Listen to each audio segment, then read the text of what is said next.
I want you to know that I hurt for you, when I say this stuff. We joke around, we laugh, and we try to keep it light.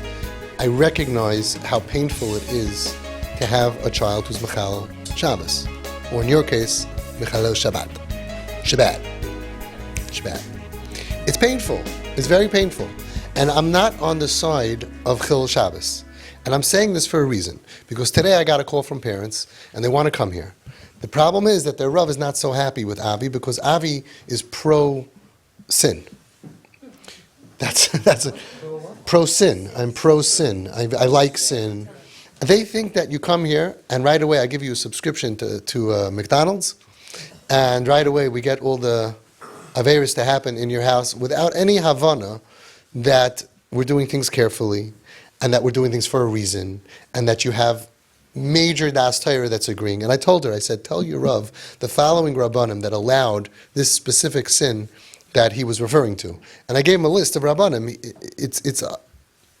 We're not the first. And I don't tell people what to do. I give advice for your child, and your Rav signs off on it if he feels it's necessary. And I said, by the way, tell your Rav, you think the Belzer Rebbe and the Novominsker Rebbe and Shmuel Kamenetsky and all these names, right? You think they are pro-sin also? You think that they would support somebody, openly, if that was the agenda? Hello? People are missing the point. So it is painful that your child is in that situation. So when I tell you what I'm going to tell you, it's not that I don't feel your pain.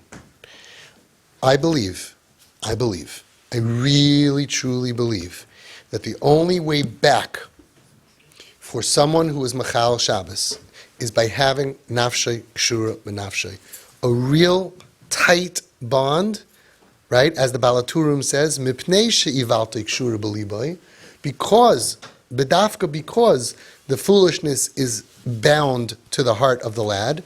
Tzarich shetehei, you must have nafshay shel aviv kshura b'nafshay in order to save, in order to be mechanachim. It's because of the dysfunction. They need even more love, and the love flows through a respirator, through a connection, and if the connection is low, then the medicine is low, and if the connection is high, then the medicine is high. To me, it's a very pashita thing, that you don't accomplish saving the child through disconnection. Now, if you agree with that, which person are you closer to? The person that you are the way that you are, and they see the way that you are, and they say, I like you, and they understand who you are, or the person that you dress up for and hide who you really are, and that person says, I really like spending time with you. It's not even a shaila. The person who likes spending time with you, but you know that you put on a yarmulke, or you put on tznius, or you hide your bad parts of who you really are at that time, that's a fake relationship. And a person who you are, this is why right now I'm not religious, and they like you at that moment, the same, right? They show you that I accept that you're not religious, and I'm not depriving you of the relationship, of the vitamins that come from parent to child. I'm not holding it back from you because you're not like us. That's a real relationship. A real relationship allows for a much deeper connection. A deeper connection allows for the flow of the health into the child on a much, much deeper level. And because the Baal Shem Tov said that the medicine, and the Chazon Ish said that the medicine for spiritual problems is love, and we see that that's the same medicine for emotional problems and psychiatric problems and psychological problems. It's all the same medicine. So regardless of what your agenda is, whether you want to save their spiritual ruchnius, or whether you want to save them from cutting themselves or hurting themselves, being suicidal, putting themselves in danger, hanging out with strangers, all of that, whatever your agenda is, it's the same thing. Because a child who feels unloved by my mommy and my daddy, unliked, is automatically in a deeper level of danger. Correct? So now we have a problem. The problem is that the they that they are, is a Mechal Shabbos. And you are not Mechal Shabbos. That's part of the problem. How are these two supposed to bond?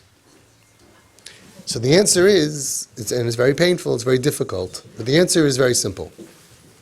You have to have a real relationship. So whereas most people would say, like, better if you don't know, it's not so important, in her situation, okay, and every situation is different. In her situation, when she's in danger and doing dangerous things, you can't afford to have distance between you. You're not accomplishing anything with that distance.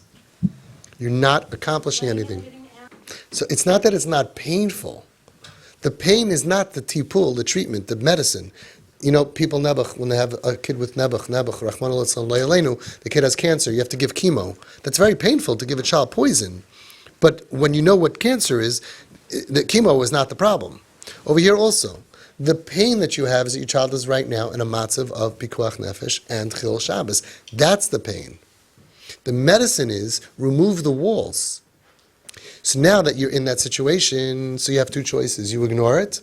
She knows that my relationship with my parents, they don't really know who I am. I have to be respectful of them. This respectful business is only good once you do this, and then they want to be respectful. That's wonderful. But before you do this, and they're doing it because they just don't want to go through it, it's separation. Separation.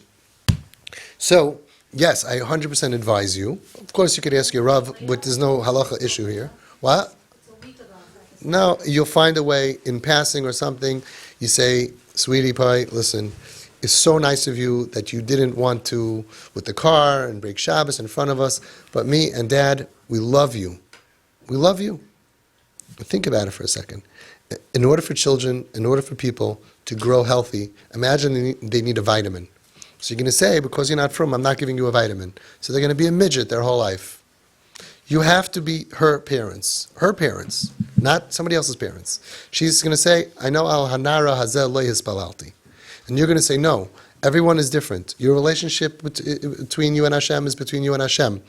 In other words, your parents, you have a job to do as parents, a chiyuv to do as parents. And that's unfortunately, even if they're not spiritually the way that you want them to be, you still can't afford to give up your job because they're never going to be normal. She's home because of you. Otherwise, she'll be homeless. She's homeless, you lose 10 years. You get, drugs is more, everything is worse. More sin, more everything. So the people who say, keep your kid home and have a real relationship, it's not because we're pro-sin.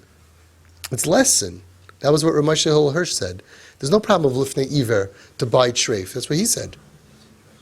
Why? Because lifnei iver is fooling you. I'm not fooling you. You know it's treif, you want treif. And that problem is sayaya and lifnei iver is only because it creates more sin. So over here, it creates less sin. So there's a shaila in Metzius.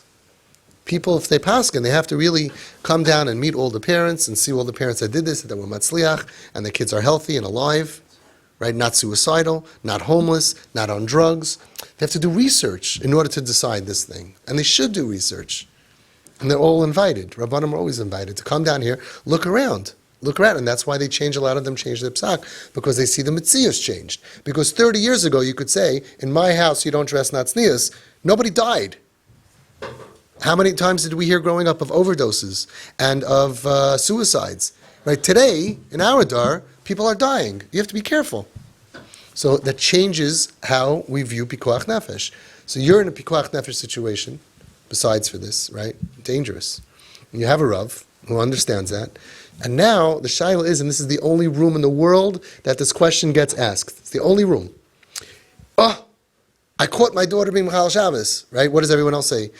Close the Wi-Fi, throw her out of the house, threaten her, and it's like, maybe this is an opportunity to increase my nafshei kshura b'nafshei by telling her, Shefala, sweetie, I know what you're doing, and please, you don't have to hide from me.